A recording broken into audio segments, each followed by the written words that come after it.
Ya, listo. Entonces, como ya vimos, esa pregunta por el ser no quedó resuelta. Y el sujeto lo que termina haciendo es, digamos, una especie de incógnita, puesta en o lo que se encuentra entre significantes, no puede ser ni una ni otra. Entonces es ahí donde viene la pregunta de por qué la mayoría de psicoanalistas se centran precisamente en los lapsus.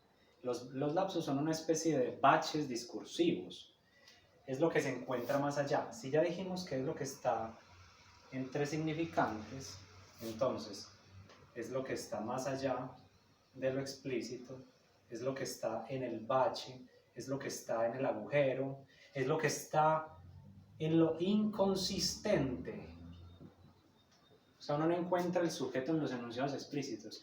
Ah, sí, es que yo realmente lo amo a él. Sí, pero también me dijo que le enterró un puñal en esos días. Es decir, uno tiene que rastrear ahí donde hay un agujero, pero no digamos agujeros simplemente en el sentido de lo lógico de esos enunciados, sino en los agujeros, digamos, de la sintaxis, la gramática. Y a través de esos agujeros es que logramos localizar el sujeto del inconsciente. Doctor, le vengo a consultar porque tengo un problemita. Bueno, más bien un problemota.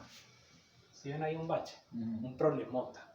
Es decir, hay una ruptura con el orden simbólico propio de ese consultante. Porque no dijo problema con A. Sí, doctor, es que tengo un problema con mi esposa. Entonces ahí hay algo que se remite a realmente el motivo de consulta, algo que nos va a dar mejor información. Entonces digamos que el sujeto queda condenado a eso, a estar entre los agujeros, en los baches, y eso es lo que leemos en consulta muchas veces. Los baches en el orden sintáctico, semántico, gramatical, de entonación, etc. Y a través de eso hacemos preguntas que nos remiten a otros enunciados y a otros, y vamos armando, digamos, lo que se llama el caso. Entonces, el sujeto no es lo tridimensional. El sujeto no es fulano Pérez, con estatura tal, se ve así, es alto, tiene tatuajes o no, sino que tiene que ver más con un asunto discursivo. Y es, ¿cuáles son los nuevos enunciados que se produjeron en sesión? No los que él trajo, los que se producen por la labor del analista. Y en medio de esos, ¿dónde se encuentra el sujeto? ¿Sí la pillan? Cuando el sujeto decía, yo deseo A, y se entera que realmente deseaba B, está dividido entre cosas que no sabía.